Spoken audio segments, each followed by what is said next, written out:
Semeie o amor e colha a gratidão, paz, alegria e prosperidade. Que o bom Deus abençoe você e a sua família. Uma primeira pessoa fala aqui a respeito da síndrome do pânico que eu tive. Meu nome é Lucéia, sou de Goiatuba, interior de Goiás. Acompanho muito o senhor nos programas de direção espiritual e quando não assisto, vejo no YouTube.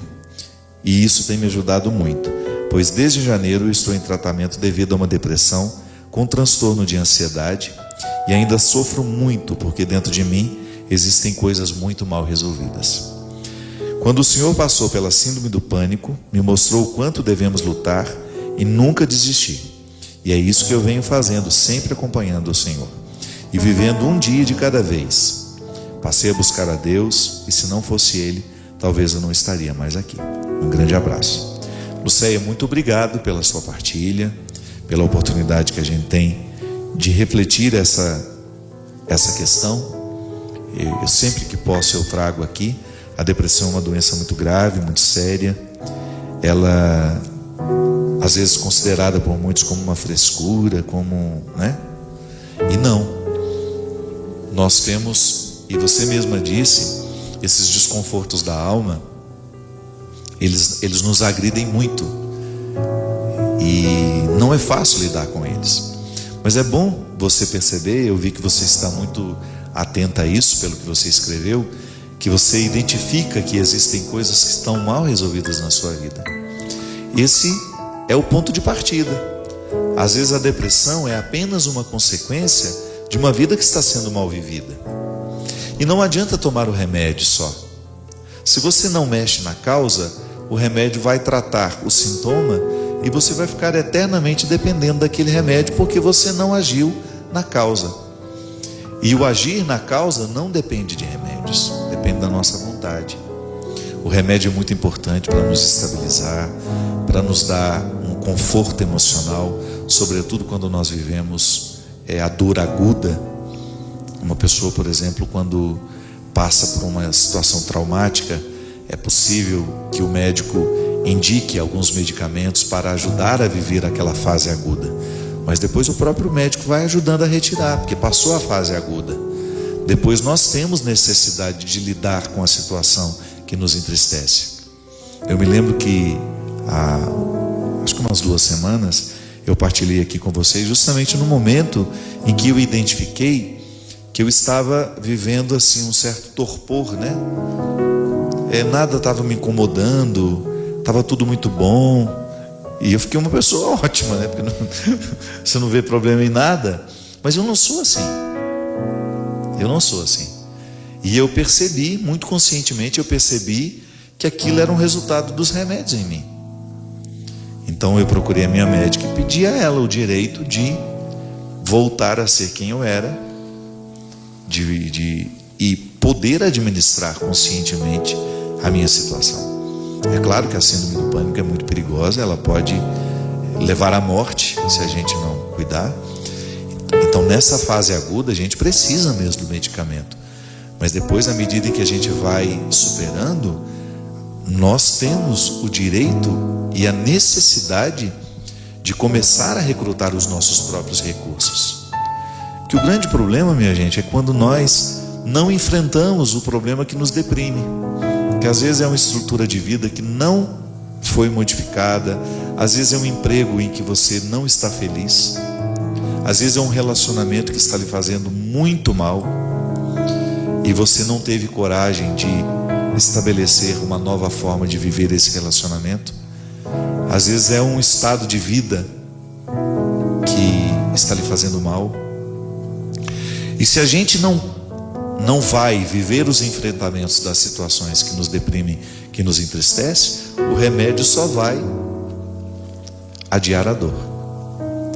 E infelizmente é assim.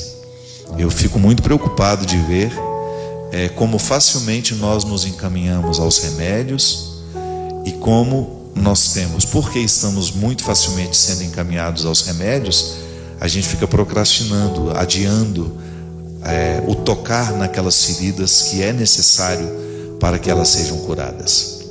Então, Lucéia, Eu fico muito feliz que você esteja consciente e de que, apesar do sofrimento emocional que você vive, você esteja encontrando aqui no nosso programa, ou seja, também nas minhas pregações no YouTube, nas minhas palavras que nem vão mais por mim, né, que outras pessoas levam, divulgam por aí, que você possa estar aí descobrindo uma força a mais para você poder seguir.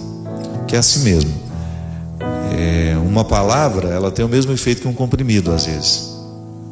Ela provoca dentro de nós um bem-estar, ela provoca uma esperança, e isso é muito bom. E nós não podemos desistir.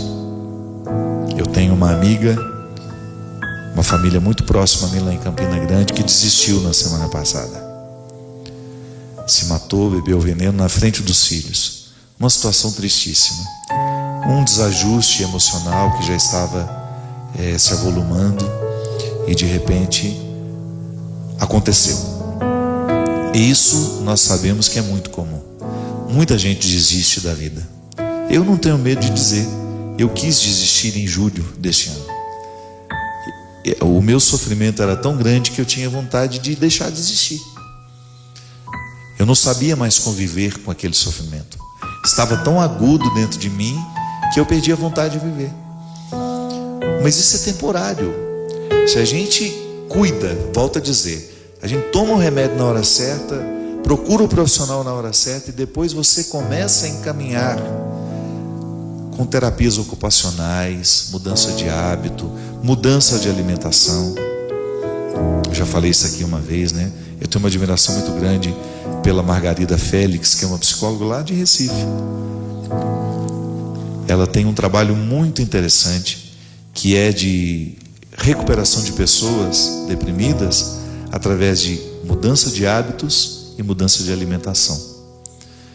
Uma pesquisadora muito séria, ela é uma pesquisadora muito séria, que se cercou de bons profissionais e foi catando pesquisas pelo mundo afora, foi trazendo para dentro do instituto dela, dentro do lugar do trabalho dela.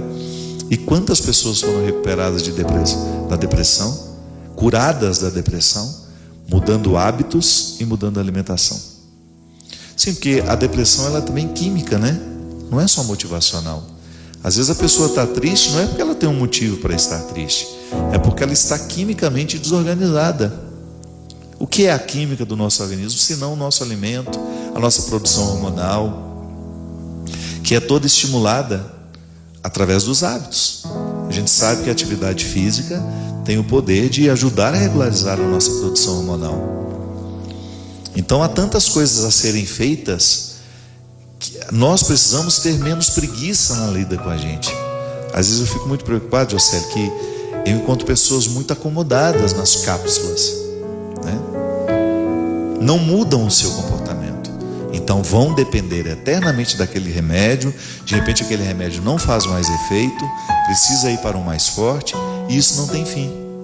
É um perigo muito sério, muito grave, um perigo muito grave nos dias de hoje, essa acomodação das pessoas em não mudarem aquilo que de fato está matando, aquilo que de fato está fazendo sofrer.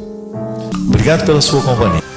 Derrame sobre nós a bênção do Deus Todo-Poderoso, Ele que é Pai, Filho e Espírito Santo.